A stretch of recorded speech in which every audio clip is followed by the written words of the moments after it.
ಶ್ರೀ ಗುರುಭ್ಯೋ ನಮಃ. ಹರಿ ಓಂ. ನರಸಿಂಹೋಖಿಲಾಜ್ಞಾನಮತಧ್ವಾಂತರಿವಾಕರಃ ಜಯತ್ಯಮಿತಸಜ್ಞಾನಸುಖಶಕ್ತಿಪಯೋನಿಧಿಃ ಲಸತು ಶ್ರೀಮದಾನಂದತೀರ್ಥೇಂದುರ್ನೋ ಹೃದಂಬರೆ ಯದ್ವಚಶ್ಚಂದ್ರಿಕಾಸ್ವಾಂತಸಂತಾಪಂ ವಿನಿಕೃಂತತಿ.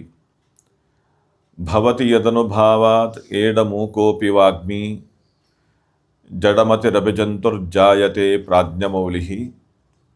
ಸಕಲವಚನಚೇತೋ ದೇವತಾ ಭಾರತೀ ಸಾ ಮಮ ವಚಸಿ ನಿಧತ್ತಾಂ ಸನ್ನಿಧಿಂ ಮಾನಸೇ ಚ.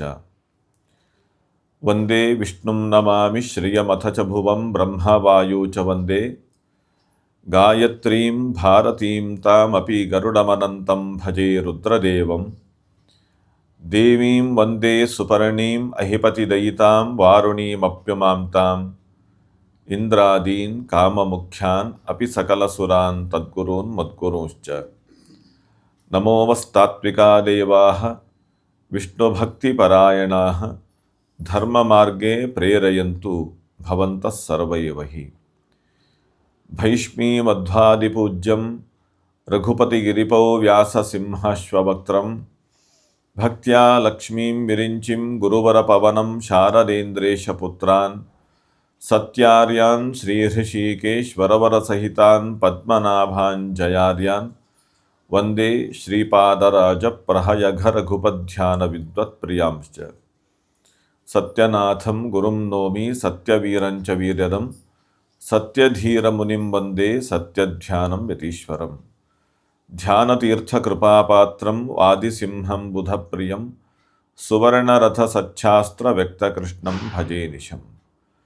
ಜಲಜ್ಯೇಷ್ಠನಿಭಾಕಾರಂ ಜಗದೀಶಪರಾಶ್ರಯಂ ಜಗತೀತಲವಿಖ್ಯಾತಂ ಜಗನ್ನಾಥಗುರುಂ ಭಜೆ.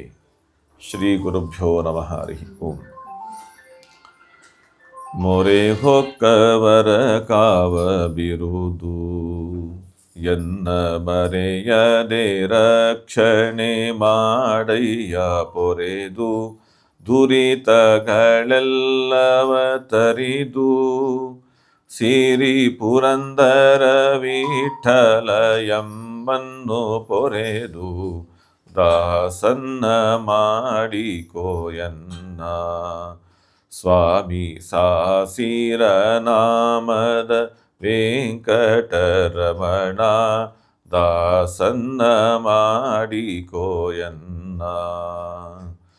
ದಾಸನ್ನ ಮಾಡಿಕೋಯನ್ನ. ದಾಸನ್ನ ಮಾಡಿಕೋಯನ್ನ. ಹರಿಕಥಾಮೃತಸಾರ ಗುರುಗಳ ಕರುಣದಿಂದ ಪನಿತು ಪೇಳುವೆ ಪರಮ ಭಗವದ್ಭಕ್ತರಿದನಾದರದಿ ಕೇಳುವುದು. ಶ್ರೀರಮಣಿಕರ ಕಮಲ ಪೂಜಿತ ಚಾರು ಚರಣ ಸರೋಜ ಬ್ರಹ್ಮ ಸಮೀರವಾಣಿ ಫಣೀಂದ್ರವೀಂದ್ರ ಭವೇಂದ್ರ ಮುಖ ವಿನುತ ನೀರಜ ಭವಾಂಡೋದಯ ಸ್ಥಿತಿ ಕಾರಣನೆ ಕೈವಲ್ಯದಾಯಕ ನಾರಸಿಂಹನೆ ನಮಿಪೆ ಕರುಣಿಪು ನಮಗೆ ಮಂಗಳವಾ. ಹರೇ ಶ್ರೀನಿವಾಸ. ಎಲ್ಲ ಅಧ್ಯಾತ್ಮ ಬಂಧುಗಳಿಗೆ ಹೃತ್ಪೂರ್ವಕ ನಮನಗಳು.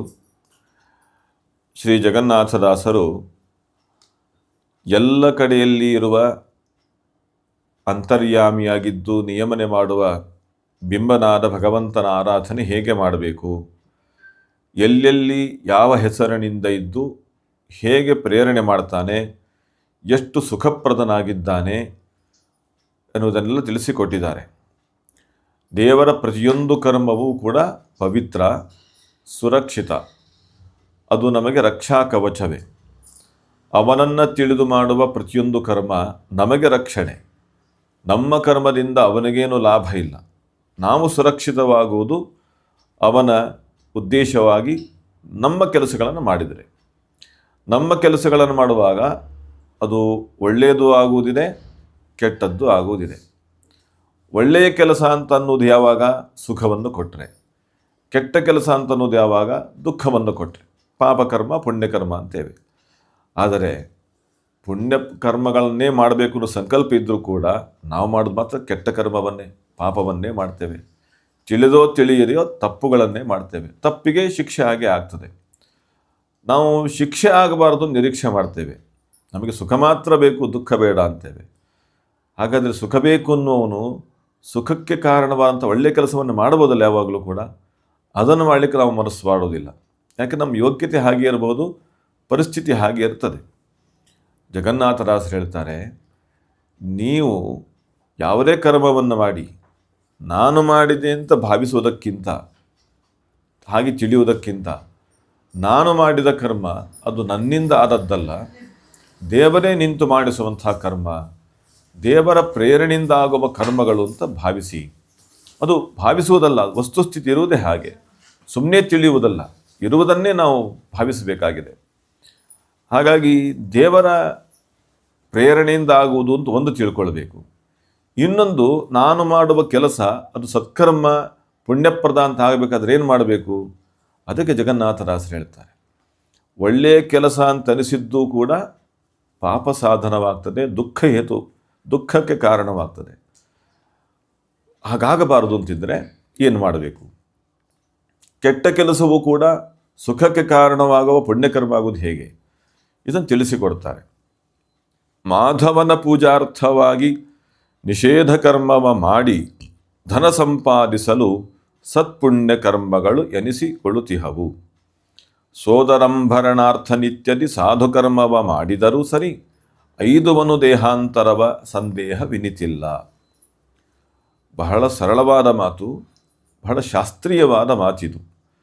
ಮಾಧವನ ಪೂಜಾರ್ಥವಾಗಿ ನಿಷೇಧ ಕರ್ಮವ ಮಾಡಿ ಧನ ಸಂಪಾದಿಸಲು ಸತ್ಪುಣ್ಯ ಕರ್ಮಗಳು ಎನಿಸಿಕೊಳ್ಳುತ್ತಿಹವು. ಸೋದರಂಭರಣಾರ್ಥ ನಿತ್ಯದಿ ಸಾಧುಕರ್ಮವ ಮಾಡಿದರೂ ಸರಿ, ಐದುವನು ದೇಹಾಂತರವ ಸಂದೇಹವು ಇನಿತಿಲ್ಲ. ಈ ಮಾತನ್ನು ನಾವು ಸರಿಯಾಗಿ ಅರ್ಥ ಮಾಡಿಕೊಳ್ಬೇಕು. ಸ್ವಲ್ಪ ವ್ಯತ್ಯಾಸ ಆದರೂ ನಾವು ಪೂರ್ಣ ವ್ಯತಿರಿಕ್ತವಾದ ಹೆಜ್ಜೆ ಇಟ್ಟು ಅನರ್ಥವನ್ನು ಹೊಂದುತ್ತೇವೆ. ಏನು ಹಾಗಂದರೆ, ನಾವು ಮಾಡುವ ಕರ್ಮಗಳು ಅದು ನಿಷೇಧ ಕರ್ಮ. ಯಾವುದನ್ನು ಮಾಡಬಾರದು ಅಂತ ಶಾಸ್ತ್ರ ಹೇಳಿದೆ, ಲೋಕ ಹೇಳ್ತದೆ, ಮನೆಯಲ್ಲಿ ಹಿರಿಯರು ಹೇಳ್ತಾರೆ, ಅದನ್ನು ಮಾಡಿದರೆ ತಪ್ಪು, ಶಿಕ್ಷೆ ಆಗಬೇಕು ಅಂತಿರ್ತದೆ. ಜಗನ್ನಾಥದಾಸರು ಏನು ಹೇಳ್ತಿದ್ದಾರೆ? ನಿಷೇಧ ಕರ್ಮವ ಮಾಡಿ ಧನ ಸಂಪಾದಿಸಲು ಸತ್ಪುಣ್ಯ ಕರ್ಮಗಳೆನಿಸಿದುವು. ನಿಷೇಧ ಕರ್ಮ, ಮಾಡಬಾರದ ಕೆಲಸವನ್ನು ಮಾಡಿ ದುಡ್ಡು ಸಂಪಾದನೆ ಮಾಡುವುದು. ಅದನ್ನು ನಾನೇನು ಹೇಳಬೇಕಾಗಿಲ್ಲ. ಇವತ್ತು ಎಷ್ಟು ರೀತಿ ದುಡ್ಡು ಸಂಪಾದನೆ ಮಾಡಲಿಕ್ಕೆ ಮನಸ್ಸು ವಿಚಾರ ಮಾಡ್ತದೆ, ಹೆಜ್ಜೆ ಇಡ್ತೇವೆ ನಾವು. ಒಟ್ಟು ದುಡ್ಡು ಬರಬೇಕು, ನಮಗೆ ದುಡ್ಡು ಬರಲಿಕ್ಕೆ ಏನೆಲ್ಲ ಮಾಡಲಿಕ್ಕೆ ಸಿದ್ಧರಾಗ್ತೇವೆ ಅಂತ ಇದೆ. ಅವ್ರೇನು ಹೇಳ್ತಿದ್ದಾರೆ? ನಿಷೇಧ ಕರ್ಮವ ಮಾಡಿ ಧನ ಸಂಪಾದಿಸಲು ಸತ್ಪುಣ್ಯ ಕರ್ಮಗಳೆನಿಸುತ್ತಿವು. ಕೆಟ್ಟ ಕರ್ಮ ಅಂತ ನಾವು ಸಮಾಜದಲ್ಲಿ ನೋಡ್ತೀವಿ, ಲೋಕದಲ್ಲಿ ನೋಡ್ತೇವೆ. ಆದರೆ ಆ ಕೆಟ್ಟ ಕರ್ಮವನ್ನು ಮಾಡಿ ದುಡ್ಡು ಸಂಪಾದನೆ ಮಾಡಿದರೆ ಅದು ಸತ್ಪುಣ್ಯ ಕರ್ಮಗಳಾಗ್ತವೆ ಅಂತಾರೆ. ಇದೆಷ್ಟು ಸುಲಭದ ಉಪಾಯ ಆಗೋಯ್ತಲ್ವ? ಇನ್ನು ಮುಂದೆ ಹಾಗೆ ಮಾಡೋದು ನಾವು. ಯಾಕೆ? ದಾಸರು ಹೇಳಿದ್ದಾರೆ, ನಿಷೇಧ ಕರ್ಮ ಮಾಡಿ ದುಡ್ಡು ಸಂಪಾದನೆ ಮಾಡಿದರು, ಇನ್ನೊಬ್ಬರ ತಲೆ ಹೊಡೆದರೂ ದುಡ್ಡು ಸಂಪಾದನೆ ಮಾಡಿದ್ರೆ ಅದು ನಮಗೆ ಸತ್ಪುಣ್ಯ ಆಗುತ್ತೆ ಅಂತ ಅಂದುಬಿಟ್ರೆ, ಈ ರೀತಿ ಯೋಚನೆ ಮಾಡಿದರೆ ಹೇಗೆ? ಅದಕ್ಕೆ ಹೇಳ್ತಾರೆ, ಮಾಧವನ ಪೂಜಾ ಅರ್ಥವಾಗಿ ಸತ್ಕರ್ಮವನ್ನೇ ಮಾಡಬೇಕು ಮನುಷ್ಯ. ಪ್ರಾಣಿ ಥರ ಬದುಕಲಿಕ್ಕೆ ಆಗೋದಿಲ್ಲ. ಇನ್ನೊಬ್ಬರಿಗೆ ಹಿಂಸೆ ಕೊಟ್ಟು ಜೀವನ ಮಾಡೋದು ನಮ್ಮ ಧರ್ಮ ಅಲ್ಲ. ಮಾನವ ಮನುಷ್ಯ ಅಂತಂದ ಮೇಲೆ ಇನ್ನೊಂದು ಪ್ರಾಣಿಗೆ, ಇನ್ನೊಂದು ಜೀವ ಸಂಕುಲಕ್ಕೆ ಪ್ರೀತಿ, ವಾತ್ಸಲ್ಯ, ದಯೆ ತೋರಿಸಿಕೊಂಡು ಬದುಕಬೇಕು. ನಾವು ಪರಸ್ಪರ ಆ ಪ್ರೀತಿಯಲ್ಲಿ ಇರಬೇಕು. ಈರ್ಷಾದ್ವೇಷದಿಂದ ಮಾಡಲಿಕ್ಕೆ ಆಗೋದಿಲ್ಲ, ಮಾತ್ಸರ್ಯದಿಂದ ಬದುಕಲಿಕ್ಕೆ ಅವಕಾಶ ಇಲ್ಲ. ಆದರೂ ಮನುಷ್ಯ ತಪ್ಪುಗಳನ್ನು ಮಾಡ್ತಾನೆ. ನಾವು ಮಾಡ್ತೇವೆ ಆ ಕೆಲಸವನ್ನು. ತಪ್ಪುಗಳನ್ನು ಮಾಡಬಾರದು, ಆದರೆ ಜೀವನ ಆಗಬೇಕು. ಏನು ಮಾಡಬೇಕು? ದುಡ್ಡು ಸಂಪಾದನೆ ಮಾಡಬೇಕು. ಹೇಗೆ ಮಾಡಬೇಕು ಕೇಳ್ತಾರೆ. ಮಾಧವನ ಪೂಜಾರ್ಥವಾಗಿ ನಿಷೇಧ ಕರ್ಮವ ಮಾಡಿ. ಇದು ಇನ್ನೂ ಒಳ್ಳೆಯದಾಯ್ತು. ಈಗ ದೇವರ ಪೂಜೆಗೋಸ್ಕರವಾಗಿ ನೀವು ಕೆಟ್ಟ ಕೆಲಸವನ್ನೇ ಮಾಡಿ ದುಡ್ಡು ಸಂಪಾದನೆ ಮಾಡಿ ಒಳ್ಳೆ ಕೆಲಸ ಆಗ್ತದೆ ಅಂತ ಹೇಳಿಬಿಟ್ರೆ, ದೇವರ ಪೂಜೆಯನ್ನು ಅಲ್ಲಿ ಸೇರಿಸಿದಾಗಾಯ್ತಲ್ಲ. ಈಗ ಎಂಥ ಭಯಂಕರ! ಅದಕ್ಕೆ ಆಗರ್ಥ ಅಲ್ಲ. ದೇವರ ಪೂಜೆಗೋಸ್ಕರವಾಗಿ ಕೆಟ್ಟ ಕೆಲಸ ಮಾಡಿ ಅಂತ ವಿಧಾನ ಮಾಡ್ತಾ ಇಲ್ಲ. ದೇವರ ಪೂಜೆ ಆಗಬೇಕಾದ್ರೆ ಕೆಟ್ಟ ಕೆಲಸ ಆಗಲೇಬಾರದು. ಕೆಟ್ಟ ಕೆಲಸ ಆದರೆ ದೇವರ ಪೂಜೆ ಆಗಲಿಕ್ಕೆ ಅವಕಾಶಗಳಿಲ್ಲ, ಪರಸ್ಪರ ಸಂಬಂಧ ಇಲ್ಲದು. ಅದಕ್ಕೆ ಅರ್ಥ ಏನಾಗಾದರೆ, ಮಾಧವನ ಪೂಜೆ ಅಂತಂದರೆ ನಮ್ಮಲ್ಲಿ ಹೇಗಿದೆ, ದೇವರಿಗೆ ಇಷ್ಟವಾಗಬೇಕು ಅಂತ ಮಾಡುವ ಕೆಲಸಗಳು. ದೇವರಿಗೆ ಯಾವುದು ಇಷ್ಟವಾಗುತ್ತೋ ಅದು ದೇವರ ಪೂಜೆ. ತಸ್ಯ ಪ್ರಾಣ್ಯುಪಕಾರೇಣ ಸಂತುಷ್ಟೋ ಭವತೀಶ್ವರಃ ತಸ್ಮಾತ್ ತದೇವ ಕರ್ತವ್ಯಂ ತದೇವೇಶ್ವರ ಪೂಜನಂ. ಒಂದು ಪ್ರಾಣಿಗೆ ಉಪಕಾರ ಮಾಡಿದರೆ ಅದು ದೇವರಿಗೆ ಸಂತೋಷವಾಗುತ್ತೆ ಅನ್ನೋದಾದರೆ ಆ ಪ್ರಾಣಿ ಉಪಕಾರ ದೇವರ ಪೂಜೆ. ಯಾರೇ ಕಷ್ಟದಲ್ಲಿರಲಿ ಅವರಿಗೆ ಸಹಾಯವನ್ನು ಮಾಡಿದರೆ ಅದು ದೇವರ ಪೂಜೆ ಆಗ್ತದೆ. ಬರೀ ಉಪಕಾರ ಮಾಡಿದ್ರಿಂದಲ್ಲ, ಅವನೇನು ಸಂಕಲ್ಪ ಮಾಡಬೇಕು ಅಂದರೆ, ನಾನು ಉಪಕಾರ ಮಾಡಿದ್ದೇನೆ, ಉಪಕಾರ ಮಾಡಿಸಿಕೊಂಡ ವ್ಯಕ್ತಿಯೊಳಗೆ ದೇವರಿದ್ದಾನೆ, ಅವನಿಗೆ ಇಷ್ಟವಾಗಲಿ ಅಂತ ಸಂಕಲ್ಪ ಮಾಡಿದಾಗ ಅದು ದೇವರ ಪೂಜೆ ಆಗ್ತದೆ. ನನ್ನ ಒಳಗೆ ನಿಂತು ಮಾಡಿಸಿದ್ದವನೇ, ಅವನಲ್ಲಿದ್ದು ಸ್ವೀಕಾರ ಮಾಡ್ತಿರೋದವನೇ, ಇದು ದೇವರ ಪೂಜೆ ಆಗಲಿ, ಈ ಮನೋಭಾವ ಬೇಕು. ಈ ರೀತಿಯ ಮನಸ್ಥಿತಿಯಿಂದ ಮಾಡುವ ಎಲ್ಲ ಕರ್ಮಗಳು ನಮಗೆ ಜೀವನಕ್ಕೆ ತಾರಕವಾದದ್ದು. ಆದರೆ ಮಾಧವನ ಪೂಜೆ ಇದಂತ ಇಟ್ಟುಕೊಂಡು ಇದಕ್ಕೋಸ್ಕರವಾಗಿ ದುಡ್ಡು ಸಂಪಾದನೆ ಮಾಡುವಾಗ ಅನ್ಯಾಯ ಮಾಡಿದರೆ, ಇದು ದುಡ್ಡು ಸಂಪಾದನೆ ಒಂದು ಸಂಕೇತ ಮಾತ್ರ, ಒಂದು ದೃಷ್ಟಾಂತ ಅಷ್ಟೇ. ಇನ್ನು ಬೇಕಾದಷ್ಟಿದೆ ಅಲ್ಲಿ. ನಿಷಿದ್ಧ ಕರ್ಮ ಯಾವುದನ್ನು ಮಾಡಬಾರ್ದು ನಾವು. ಕೊಲೆ, ಸುಲಿಗೆ, ದರೋಡೆ, ಒಟ್ಟೇನೇನುಂಟು, ಸುಳ್ಳು ಹೇಳೋದು, ಎಲ್ಲವೂ ಕೆಟ್ಟ ಕೆಲಸಗಳನ್ನು ಮಾಡಲಿಕ್ಕೆ ಅವಕಾಶವಿಲ್ಲ ನಮಗೆ. ಆದರೆ ಅವರು ಹೇಳ್ತಿದ್ದಾರೆ, ಮಾಧವನ ಪೂಜೆಗೋಸ್ಕರವಾಗಿ ನೀವು ಮಾಡಿದರೆ ಅದು ಸತ್ಕರ್ಮ ಆಗುತ್ತೆ ಅಂತಾರೆ. ಅಂದರೆ ಅರ್ಥ ಏನು? ಮಾಧವನ ಪೂಜೆ ಎಲ್ಲಿ ನಿಲ್ಲಬೇಕಾದದ್ದು? ದೇವರ ಪೂಜೆ ಅಂತ ಆಗುವುದು ಯಾವಾಗ? ನಾನು ಮಾಡಿದ ಕೆಲಸದಿಂದ ಅನೇಕ ಜನರಿಗೆ ಅದು ಉಪಕಾರ ಆಗಬೇಕು, ಅನೇಕ ಜನರಿಗೆ ಹಿತ ಆಗಬೇಕದು. ಆವಾಗ ಅದು ಸತ್ಕರ್ಮಕ್ಕೆ ಅವಕಾಶ ಆಗ್ತದೆ. ಮೊನ್ನೆ ಒಂದು ನಾನು ಪೇಪರಲ್ಲಿ ನೋಡ್ತಾ ಇದ್ದೆ, ಎಲ್ಲ ಕಡೆ ಬಂದಿದೆ, ಅದು ನ್ಯೂಸ್ ಬಂದಿದೆ. ಹಳ್ಳಿಗಳಲ್ಲಿರುವ ಜನರಿಗೆ ಅನುಕೂಲ ಮಾಡಿಕೊಡಬೇಕು ಅಂಥೇಳಿ, ಬಡಬಗ್ಗರಿಗೆ ತೊಂದರೆಯಾಗದ್ದನ್ನು ಪರಿಹಾರ ಮಾಡಬೇಕು ಅಂಥೇಳಿ ಶ್ರೀಮಂತರಾದ ಮಂತ್ರಿಗಳು, ಸಚಿವರ ಮನೆಗಳಲ್ಲಿ ಹೋಗಿ ಕಳ್ಳತನ ಮಾಡ್ತಿದ್ದ ಒಬ್ಬ ವ್ಯಕ್ತಿ ಸಿಕ್ಕಿಬಿದ್ದಿದ್ದಾನೆ. ಇವತ್ತಿನ ಪ್ರಪಂಚದಲ್ಲಿ ನಾವು ನೋಡಿದಂತೆ ಒಬ್ಬ ಕಳ್ಳ ತನ್ನ ಸುತ್ತಮುತ್ತಲಿರುವಂತಹ ಅನೇಕ ಜನರಿಗೆ, ಬಡವರಿಗೆ ತೊಂದರೆ ಪರಿಹಾರ ಮಾಡಬೇಕು, ಅನುಕೂಲ ಮಾಡಿಕೊಡಬೇಕು ಅಂತ ಶ್ರೀಮಂತರಾದ ಸಚಿವರು, ಮಂತ್ರಿಗಳ ಮನೆಗಳಲ್ಲಿ, ಶಾಸಕರ ಮನೆಗಳಲ್ಲಿ ಹೋಗಿ ಕಳ್ಳತನ ಮಾಡಿ ಬಂದಿದ್ದಾನೆ. ಅದನ್ನು ತಪ್ಪು ಅನ್ಬೇಕಾ ಸರಿ ಅನ್ಬೇಕಾ ಅಂತ ಪ್ರಶ್ನೆ. ಶಿಕ್ಷೆ ಕೊಡ್ತಾರೆ ಇವತ್ತು? ಅಲ್ಲ, ಕೊಡ್ತಾರೆ ಬಿಡಿ. ನಿಜವಾಗಿ ಕಳ್ಳತನ ಮಾಡಿದವರನ್ನೇ ಬಿಡ್ತಾ ಇರುವಾಗ ಇಂಥವ್ರಿಗೆ ಶಿಕ್ಷೆ ಕೊಟ್ಟೇ ಕೊಡ್ತಾರೆ, ಸಂದೇಹ ಏನಿಲ್ಲ. ಆದರೆ ಶಾಸ್ತ್ರ ಪ್ರಕಾರ ಅದು ಕಳ್ಳತನ ಅಲ್ಲ. ಯಾಕೆ ಅಂತಂದರೆ, ಒಬ್ಬ ವ್ಯಕ್ತಿಗೆ ಎಷ್ಟು ಬೇಕೋ ಅದಕ್ಕಿಂತ ಹೆಚ್ಚು ದುಡ್ಡು ಸಂಪಾದನೆ ಮಾಡೋದು ಕಳ್ಳತನವೇ, ಸಂದೇಹವೇ ಇಲ್ಲ. ಇವತ್ತಿನವರೆಲ್ಲರೂ ಕಳ್ಳರೆ. ಹಾಗಾಗಿ ಅವರ ಹೆಚ್ಚಾದ ದುಡ್ಡನ್ನು ತಂದು ಬಡಬಗ್ಗರಿಗೆ ಹಂಚಿದಾಗ ಅದು ದೋಷ ಅಲ್ಲ. ಇಲ್ಲಿ ಆ ವ್ಯಕ್ತಿಗೆ, ಕಳ್ಳತನ ಮಾಡಿದ ವ್ಯಕ್ತಿ, ಯಾಕೆ ನೀನು ಕಳ್ಳತನ ಮಾಡಿದ್ದೆ ಅಂತಂದರೆ, ಇಲ್ಲ ಅವರಿಗೆಲ್ಲ ಅನುಕೂಲ ಆಗಬೇಕು ಅಂತ ನಾನು ಮಾಡಿದ್ದೇನೆ. ಅನುಕೂಲ ಮಾಡಿಕೊಟ್ಟದ್ದು ಪರೋಪಕಾರ. ಆ ಪರೋಪಕಾರವೇ ಮಾಧವನ ಪೂಜೆ. ಮಾಧವನ ಪೂಜಾರ್ಥವಾಗಿ ನಿಷೇಧ ಕರ್ಮವ ಮಾಡಿ, ನಿಷೇಧ ಕರ್ಮ ಯಾವುದು? ಕಳ್ಳತನ. ಕಳ್ಳತನ ಮಾಡಿದ್ದು, ಧನ ಸಂಪಾದಿಸಿದ್ದು ತಪ್ಪೆ ಅಂತಂತಾರೆ. ಇಲ್ಲ, ಯಾಕೆ? ಮಾಧವನ ಪೂಜಾರ್ಥವಾಗಿ. ಮಾನವನ ಸೇವಾ ಮಾಧವನ ಸೇವಾ ಅಂತ ಹೇಳ್ತಾರೆ ಇಲ್ಲೋ, ಆ ಮಾತೆಲ್ಲ ಶಾಸ್ತ್ರಕಾರರು ಕೊಟ್ಟಿದ್ದದು. ಅವನ ಮನೆಯಲ್ಲಿ ಇರುವ ಕಷ್ಟಗಳನ್ನು ಪರಿಹಾರ ಮಾಡಿ ಆರೋಗ್ಯವೋ ವಿದ್ಯಾಭ್ಯಾಸವೋ ನಡೆಸಬೇಕು ಅಂತ ಈ ವ್ಯಕ್ತಿ ಇದ್ದವರ ಮನೆಯಲ್ಲಿ ಯಾರಿಗೆ ಸಂಪತ್ತು ಅಧಿಕವಾಗಿದೆ, ಕಳ್ಳತನ ಮಾಡಿ ಶಿಕಾರ ಮಾಡ್ಕೊಂಡು ಬಂದಿದ್ದಾರೆ, ಅಂಥವರ ದುಡ್ಡನ್ನು ಕಳ್ಳತನ ಮಾಡಿದ್ದು ದೋಷ ಅಲ್ಲ. ಹಾಗೆಂತ ನಾಳೆಯಿಂದ ನಾವು ಹಾಗೆ ಮಾಡ್ಲಿಕ್ಕೆ ಆಗ್ತದೋ? ಕಳ್ಳತನ ಮಾಡಬಾರದು, ನಾವು ಸುಳ್ಳನ್ನು ಹೇಳಬಾರದು, ಕೆಟ್ಟ ಕೆಲಸವನ್ನು ನಾವು ಮಾಡಬಾರದು. ಆದರೆ ನಾನು ಮಾಡುವ ಕೆಲಸದಿಂದ ಇನ್ನೊಬ್ಬರಿಗೆ ಹಿತವಾಗ್ತದೋ? ಮಹಾಭಾರತ ಹೇಳಿದ್ದಿದೆ ಏನಂತ, ಸುಳ್ಳು ಹೇಳಬಾರದು ಅಂತ ಇದೆ ಮಹಾಭಾರತ. ಶಾಸ್ತ್ರ ಹೇಳ್ತದೆ, ಸತ್ಯವನ್ನು ಹೇಳು, ಸುಳ್ಳನ್ನು ಹೇಳಬೇಡ. ಆದರೆ ಕೌಶಿಕ ಬ್ರಾಹ್ಮಣರ ಕಥೆ ನಾವು ಕೇಳಿದ್ದೇವೆ, ನೀವೆಲ್ಲ ಕೇಳಿದ್ದೀರಿ. ಕೌಶಿಕ ಬ್ರಾಹ್ಮಣರು ಜಪ ಮಾಡ್ತಾ ಕೂತಿದ್ರು.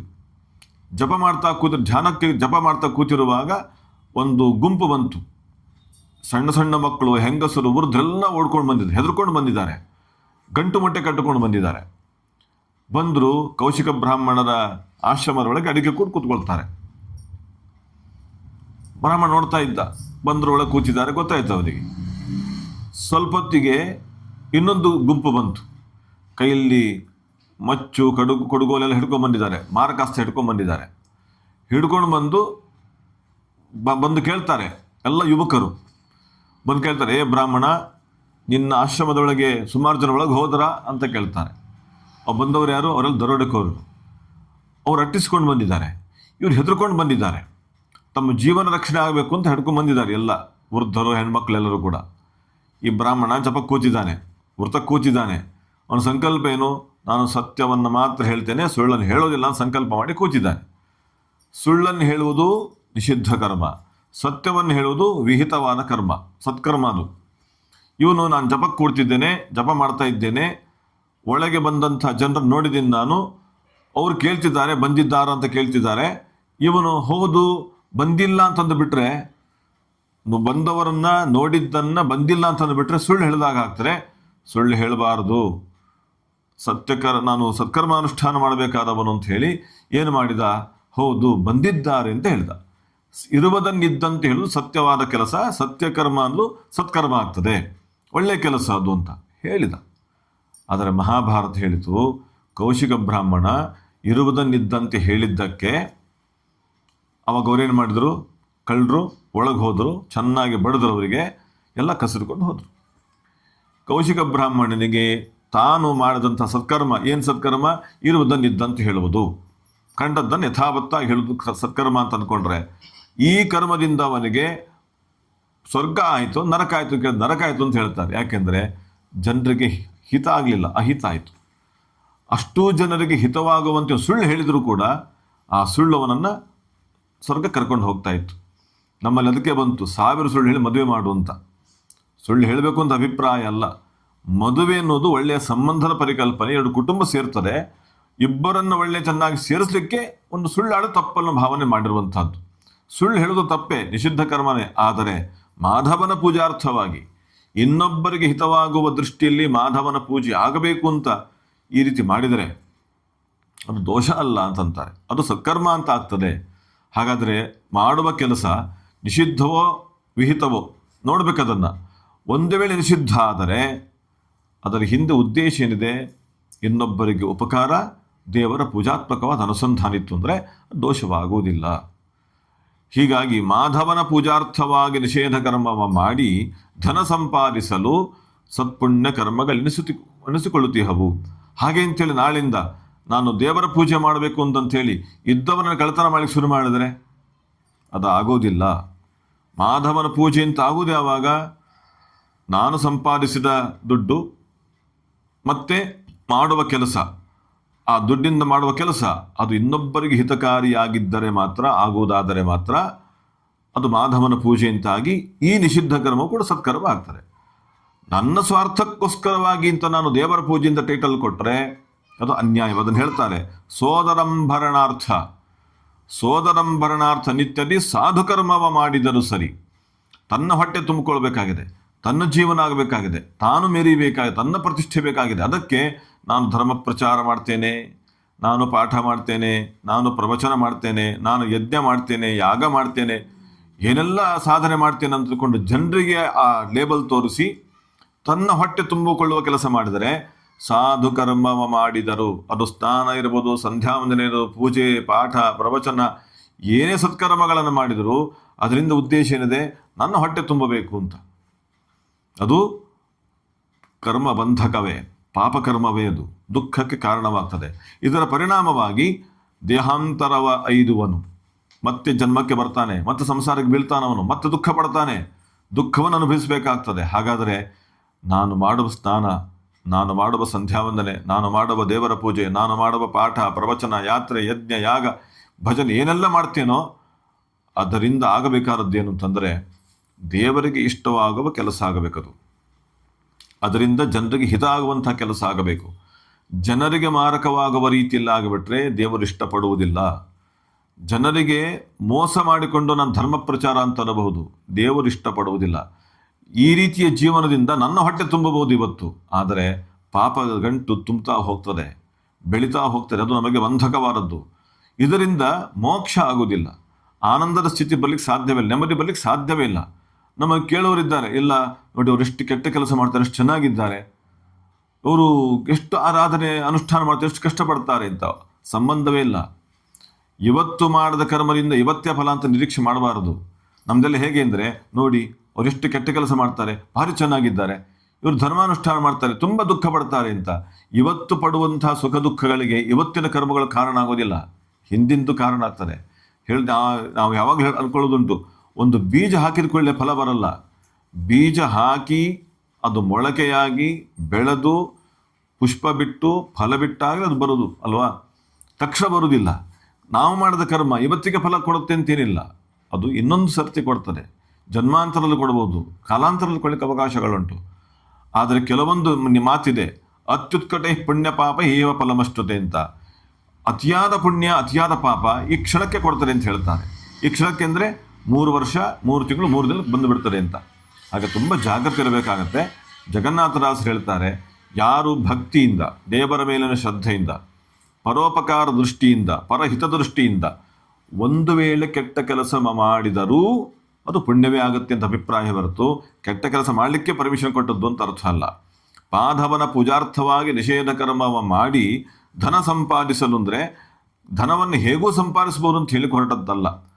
ನಿಜವಾದ ಭಕ್ತನಾದರೆ, ನಿಜವಾದ ಪ್ರಾಮಾಣಿಕವಾದ ಮನುಷ್ಯನಾದರೆ ಏನು ಮಾಡ್ತಾನೆ, ಸರಿಯಾಗಿರ್ಲಿಕ್ಕೆ ಪ್ರಯತ್ನವನ್ನು ಮಾಡ್ತಾನೆ. ಅಕಸ್ಮಾತ್ ಅವನಿಂದ ಕೆಟ್ಟ ಕೆಲಸ ಆಗುವ ಸಂದರ್ಭ ಬಂದರೆ ಅದು ಯಾವ ಉದ್ದೇಶಕ್ಕೋಸ್ಕರ ಆಗಿದೆ, ಮಾಧವನ ಪೂಜೆ. ಮಾಧವನ ಪೂಜೆ ಅಂದರೆ ಭಗವದ್ಭಕ್ತರಾದ ಜನರಿಗೆ ಹಿತವಾಗುವಂತೆ, ಪ್ರಾಣಿ ಸಂಕುಲಕ್ಕೆ ಹಿತವಾಗುವಂತೆ ಮಾಡುವ ಕೆಲಸ, ಅದು ಮಾನವ ಪೂಜೆನೇ ಆಗ್ತದೆ. ಈ ದೃಷ್ಟಿಯಿಂದ ಮಾಡಬೇಕು ಅಂತಂತಾರೆ. ಹಾಗಾಗಿ ಬೇಕಾದಷ್ಟು ದೃಷ್ಟಾಂತಗಳುಂಟು, ಅದನ್ನು ನೋಡಲಿಕ್ಕೆ ಅವಕಾಶಗಳಿದೆ. ಹಾಗಾಗಿ ಜಗನ್ನಾಥದಾಸರು ಹೇಳ್ತಾರೆ, ಜೀವನದಲ್ಲಿ ಎಲ್ಲ ಥರದ ಕರ್ಮಗಳಾಗ್ತಾ ಇರ್ತವೆ, ಆದರೆ ಕರ್ಮದ ಹಿಂದೆ ಉದ್ದೇಶ ಏನಾಗಬೇಕು. ಒಂದು ದೇವರ ಪೂಜೆ, ಪಾಠ ಪ್ರವಚನವು ದೇವರ ಪೂಜೆಗಾಗಿ ಅಂತ ಹೇಗಾಗಬೇಕೋ, ಮಾಡುವ ಜೀವನದ ಒಂದೊಂದು ಸ್ತರದ ಕೆಲಸಗಳು ಕೂಡ, ಅನೇಕ ಕೆಲಸಗಳನ್ನು ಮಾಡ್ತೇವೆ ನಮ್ಮ ಜೀವನದಲ್ಲಿ, ಅದೆಲ್ಲವೂ ಕೂಡ ದೇವರ ಪೂಜಾತ್ಮಕವಾಗಿ ಆಗಲಿ, ಸರಿಯಾಗಿ ಆಗಬೇಕು ಅಂತ. ಒಮ್ಮೆ ಕೆಟ್ಟ ಕೆಲಸ ಆದರೂ ಕೂಡ ಒಳ್ಳೆಯದೇ ಆಗಿಬಿಡುತ್ತದೆ, ಆ ಕಳ್ಳತನದಂತೆ. ಹಾಗಾಗಿ ನಾವು ದೇವರಿಗೆ ಇಷ್ಟವಾಗುವ ರೀತಿಯ ಪೂಜಾತ್ಮಕವಾದ ಕರ್ಮವನ್ನು ಮಾಡುವ ಉದ್ದೇಶ ಆಗಬೇಕು.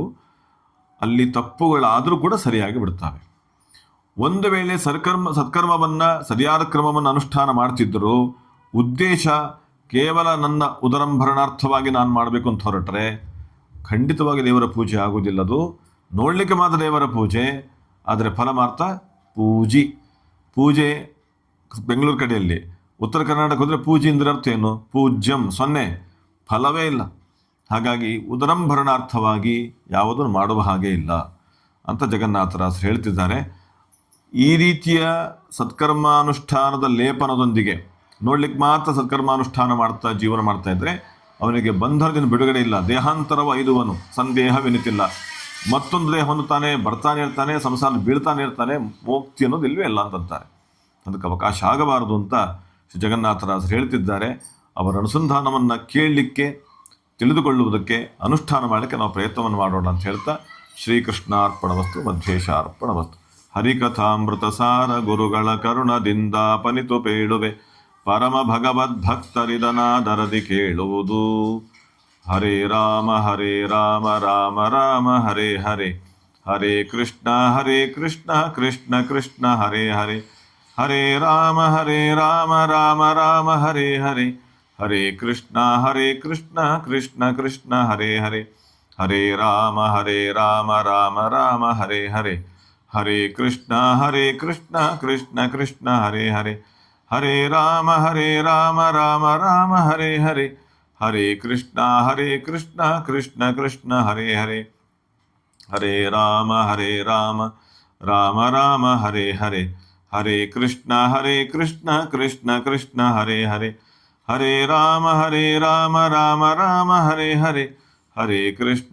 ಕೃಷ್ಣ ಕೃಷ್ಣ ಕೃಷ್ಣ ಹರೇ ಹರೇ, ಹರೇ ರಾಮ ರಾಮ ರಾಮ ಹರೇ ಹರೇ, ಹರೇ ಕೃಷ್ಣ ಕೃಷ್ಣ ಕೃಷ್ಣ ಹರೇ ಹರೇ, ಹರೇ ರಾಮ ರಾಮ ರಾಮ ಹರೇ ಹರೇ, ಹರೇ ಕೃಷ್ಣ ಕೃಷ್ಣ ಕೃಷ್ಣ ಹರೇ ಹರೇ, ಹರೇ ರಾಮ ರಾಮ ರಾಮ ಹರೇ ಹರೇ, ಹರೇ ಕೃಷ್ಣ ಕೃಷ್ಣ ಕೃಷ್ಣ ಹರೇ ಹರೇ, ಹರೇ ರಾಮ ರಾಮ ರಾಮ ಹರೇ ಹರೇ, ಹರೇ ಕೃಷ್ಣ ಕೃಷ್ಣ ಕೃಷ್ಣ ಹರೇ ಹರೇ, ಹರೇ ರಾಮ ರಾಮ ರಾಮ ಹರೇ ಹರೇ, ಹರೇ ಕೃಷ್ಣ ಕೃಷ್ಣ ಕೃಷ್ಣ ಹರೇ ಹರೇ, ಹರೇ ರಾಮ ರಾಮ ರಾಮ ಹರೇ ಹರೇ, ಹರೇ ಕೃಷ್ಣ ಕೃಷ್ಣ ಕೃಷ್ಣ ಹರೇ ಹರೇ, ಹರೇ ರಾಮ ರಾಮ ರಾಮ ಹರೇ ಹರೇ, ಹರೇ ಕೃಷ್ಣ ಕೃಷ್ಣ ಕೃಷ್ಣ ಹರೇ ಹರೇ. ನಿನ್ನವ ಶ್ರೀನಿವಾಸ ನಾನನ್ಯವನರಿಯೇನೋ ಶ್ರೀನಿವಾಸ. ಅಯ್ಯ ಮನ್ನಿಸೋ ತಾಯ್ ತಂದೆ ಶ್ರೀನಿವಾಸ, ಪ್ರಸನ್ನ ವೆಂಕಟಾದ್ರಿ ಶ್ರೀನಿವಾಸ. ಬಿಡೆನೋ ನಿನ್ನಂಘ್ರಿ ಶ್ರೀನಿವಾಸ, ಎನ್ನ ದುಡಿಸಿಕೊಳ್ಳೆಲೋ ಶ್ರೀನಿವಾಸ. ನಿನ್ನ ನುಡಿಯೇ ಜಿತೆಲ್ಲೋ ಶ್ರೀನಿವಾಸ, ಎನ್ನ ನಡೆ ತಪ್ಪು ಕಾಯೋ ಶ್ರೀನಿವಾಸ. ಶ್ರೀಕೃಷ್ಣಾರ್ಪಣಮಸ್ತು. ಮಧ್ವೇಶ.